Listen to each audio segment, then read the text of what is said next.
दो बैलों की कथा। एक बार एक गांव में झूरी नाम का एक किसान रहता था। उसके दो बैल थे, हीरा और मोती। दोनों ही बैल हट्टे कट्टे व बलशाली थे। झूरी को उन दोनों से बहुत लगाव था। दोनों बैल भी झूरी को बहुत पसंद करते थे। हीरा और मोती का आपस में इतना लगाव था कि यदि कभी एक खाना न खाए तो दूसरा भी घास को मुंह तक नहीं लगाता था। एक दिन की बात है, झूरी की पत्नी का भाई गया दोनों बैलों को अपने साथ ले गया। दोनों बैल इस बात से हैरान थे कि उन्हें गया के हवाले क्यों किया गया है। शाम होने तक दोनों नए घर व नए लोगों के बीच में थे, लेकिन उन्हें वहाँ सब बेगाना लग रहा था। रात को जब सभी सो रहे थे तो दोनों रस्सी तोड़कर झूरी के यहाँ भाग खड़े हुए। सुबह सवेरे ही जब झूरी ने उन्हें अपने यहाँ देखा तो दौड़कर गले से लगा लिया।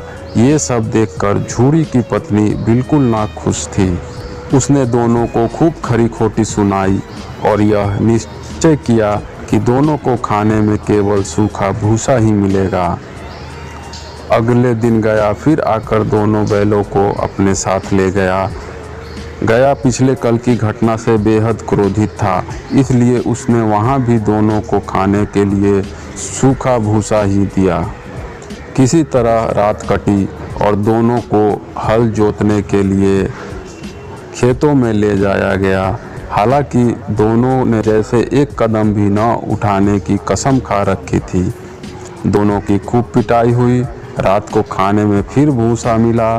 दोनों निराश खड़े थे कि तभी वहाँ एक छोटी सी लड़की आई और दोनों को एक एक रोटी खिलाकर चली गई।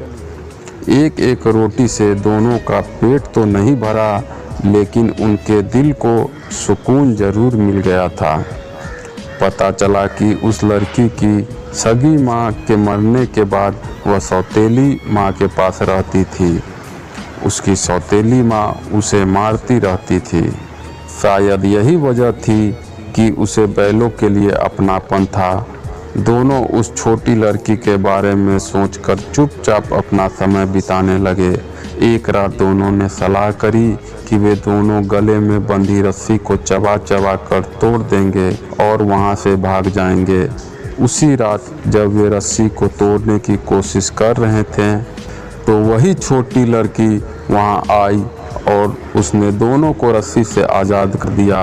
दोनों ने छोटी लड़की से विदा ली और दौड़ने लगे।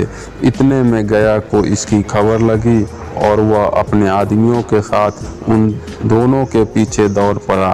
हीरा और मोती इतना तेज भागे कि उन्हें अपने घर का रास्ता भी याद न रहा। वे रास्ता भटक गए थे। दोनों को भागते भागते भूख भी लग पड़ी थी। रास्ते में मटर का एक खेत था। दोनों ने वहां जमकर मटर खाए। अभी दोनों खेत में चढ़ ही रहे थे कि वहां एक सांड आ धमका। दोनों ने हिम्मत दिखाकर उसे वहां से खदेड़ दिया। इतने में मटर के खेत का सेवक हाथों में डंडा लिए आ पहुंचा।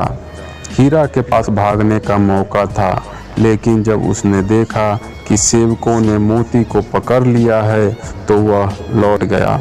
दोनों बैलों को पकड़कर मवेशी खाने में बंद कर दिया गया। उस मवेशी खाने में बहुत से जानवर कैद थे। वहाँ कई बकरियाँ, घोड़े, भैंसे, गधे बंधे थे, लेकिन किसी को भी खाने के लिए कुछ नहीं मिलता था। इस वजह से सभी जानवर कमजोरी के कारण जमीन पर बेजान पड़े हुए थे। जब पूरा दिन बीत जाने पर भी खाने को कुछ न मिला तो हीरा के सब्र का बांध टूट गया। उसने बारे की कच्ची दीवार पर जोर से अपनी सींग गड़ा दी।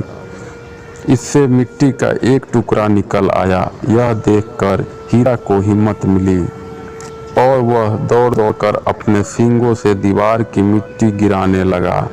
तभी मवेशी खाने का चौकीदार हाथ में लालटेन लिए जानवरों की हाजिरी लगाने आ पहुंचा। हीरा की करतूत देखकर उसने उसकी डंडे से पिटाई शुरू कर दी और उसे मोटी रस्सी से बांधकर वहां से चला गया। हीरा ने मोती से कहा, आज अगर यह दीवार गिर जाती तो यहाँ बंधे हुए कितने ही जानवर आज़ाद हो पाते। यदि ये थोड़े दिन और यहाँ रुके तो कमजोरी से इनका मरना निश्चित है। यह सुनकर मोती बोला, अगर ऐसी बात है तो मैं भी जोर लगाता हूँ। ऐसा कहते ही मोती ने दीवार में उसी जगह जोर से सींग मारी और लगभग 2 घंटे की कड़ी मेहनत के बाद दीवार को तोड़कर गिरा दिया। दीवार गिरते ही घोड़े, भैंसे, बकरियां सब जल्दी से भाग गए, लेकिन गधे वहीं खड़े रहे। लाख मनाने पर भी गधे अपने डर की वजह से वहीं खड़े रहे। मोती अपने दोस्त हीरा की रस्सी को तोड़ने की पूरी कोशिश करता रहा।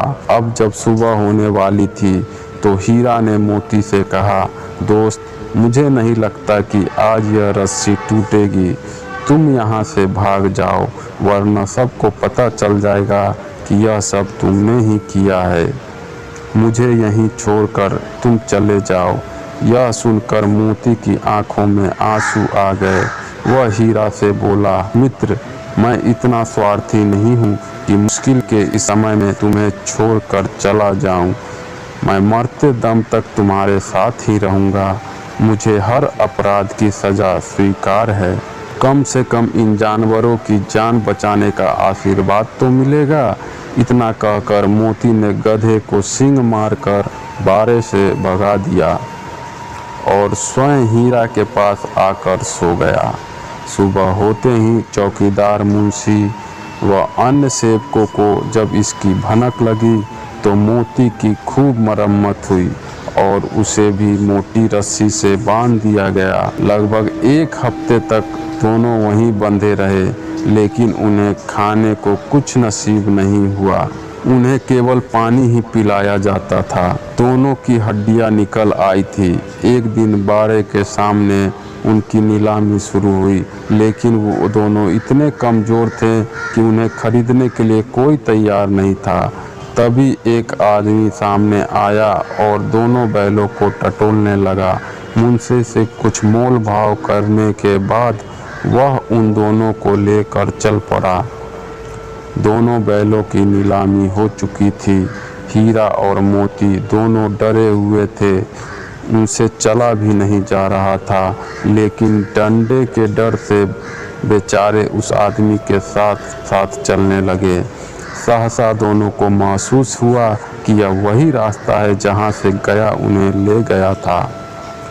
वही खेत, वही रास्ता और वही कुआं तो है जहाँ पर वे हल जोतने आया करते थे। अब उनकी सारी थकान दूर होने लगी और वह दोनों तेज तेज चलने लगे। जैसे ही उन्हें अपना घर और अपने बांधे जाने की जगह दिखाई दी, दोनों भागकर उस ओर चल दिए। द्वार पर झूरी बैठा हुआ था। जैसे ही उसने दोनों बैलों को देखा, उसने उन्हें गले से लगा लिया। दोनों बैलों की आंखों में आंसू आ गया। तभी वह आदमी वहां बैलों के पीछे पीछे पहुंच गया और उसने दोनों बैलों की रस्सियां पकड़ ली। झूरी बोला, ये मेरे बैल हैं। आदमी ने कहा, मैंने इन्हें मवेशी खाने की नीलामी से खरीदा है। झूरी तपाक से बोला, मेरे बैलों को बेचने का हक किसी को नहीं है। अगर मैं इन्हें बेचूंगा तभी ये बिकेंगे। आदमी ने जवाब दिया, मैं थाने में जाकर रपट दर्ज करवाता हूँ। झूरी बोला, ये मेरे बैल हैं। इसका सबसे बड़ा सबूत यह है कि यह मेरे द्वार में खड़े हैं। फिर उस आदमी ने आओ देखा न ताओ और बैलों को अपनी ओर खींचने लगा। तब दोनों बैलों ने भी उसे अपने सींगों से खदेड़ दिया और गांव से दूर भगा दिया। इतनी देर में दोनों बैलों के लिए भूसा, दाना और चारा भर दिया गया। हीरा और मोती दोनों मिलकर चारा खाने लगे। झूरी साथ में खड़ा उन्हें सहला रहा था। तभी झूरी की पत्नी भी अंदर से आई और उसने दोनों बैलों के माथे को चूम लिया और खूब प्यार दिया। कहानी से सीख। इस कहानी से हमें 2 बातें सीखने को मिलती है। पहली यह कि हमें अपनी स्वाधीनता के लिए अपने अंतिम समय तक संघर्ष करते रहना चाहिए। दूसरी सीख यह मिलती है कि हमारे जीवन में चाहे कितनी भी मुश्किलें क्यों ना आए, लेकिन सच्चे दोस्त हमेशा साथ निभाते हैं। दोस्तों, आपको ये कहानी कैसी लगी यदि अच्छी लगी हो तो वीडियो को एक लाइक और हमारे चैनल को सब्सक्राइब करना ना भूलें। धन्यवाद।